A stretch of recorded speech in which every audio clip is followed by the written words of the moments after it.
حضور کی محبت کا ایک تقاضا اور بھی ہے کہ ہمارا نا اپنے نبی سے ملنے کو بھی دل چاہے۔ میں آپ کو ایک بات عرض کروں، شاید میں سارا دن ہی وظیفے بتاتا ہوں، دکان نہیں چلتی تو وظیفہ بتا دیں، بچے ایک دوسرے سے لڑائی کرتے ہیں تو وظیفہ بتا دیں۔ میں پڑھتا ہوں بزرگوں کی کتابیں، بزرگ فرماتے ہیں لوگ آیا کرتے تھے کہ کوئی درود و سلام بتائیں جس سے مدینے والے محبوب کا دیدار نصیب ہو۔ میں نے کہا کہ اس طرح کا بھی کوئی محب ہے جس کا محبوب سے ملنے کو دل نہ چاہے، جس کی خواہش پیدا نہ ہو، جس کے اندر تڑپ نہ ہو، ذوق نہ ہو۔ آہستہ آہستہ وہ جو ہمارے سوتے خشک ہوئے ان کے اندر یہ دراڑ آئی کہ وہ جو خاص ذوق تھا، آپ پڑھیے نا قرآن مجید، حضرت ثوبان بن مالک رضی اللہ تعالیٰ عنہ حضور کی بارگاہ میں حاضر ہوئے تھے اور رو پڑے اور بڑا ہی روئے، تو حضور نے فرمایا کیوں روتے ہو؟ اور اس کرنے لگے یا رسول اللہ جب دل نہیں لگتا تو میں زیارت کرنے آ جاتا۔ تو حضور نے فرمایا تو روتا کیوں ہے؟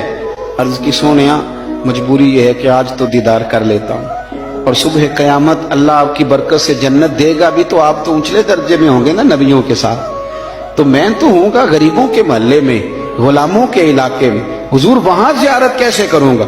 اور اگر جنت میں زیارت نہ ہوئی تو دل کیسے لگے گا؟ حضور پریشان ہوں۔ آپ اس صحابی کی کیفیت دیکھیے اور اس صحابی کے الفاظ دیکھیے جنہوں نے اپنے آنسوؤں میں لپیٹ کے نبی پاک کی بارگاہ میں پیش کیے۔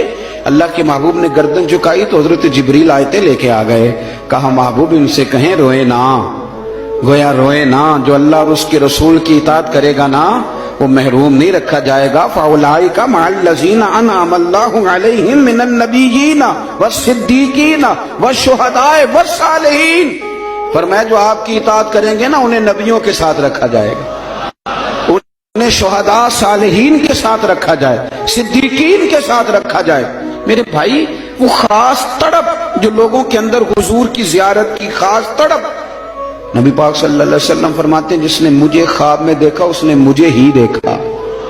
شیطان خواب میں بھی آ کے میری مثل ہونے کا دعویٰ نہیں کر سکتا۔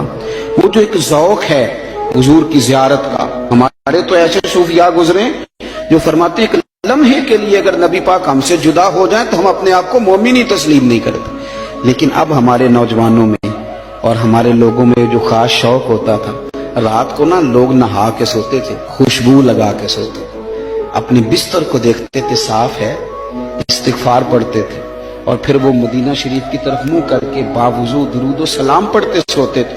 کوئی پوچھتا تھا یہ کیا ہے تو کہتے تھے چر ہویا مینوں ترلے لیندے کدی موڑ میرے وال واگاں، خواب میری وچ ایک بار جیاں میں ساری عمر نہ جاگا۔ نبی پاک صلی اللہ تعالی علیہ وسلم کی غلاموں کا یہ شوق، یہ درد، یہ ذوق، یہ تقاضا کرتا ہے محبت کا کہ محبوب سے ملنے کو دل چاہے، شوق پیدا ہو۔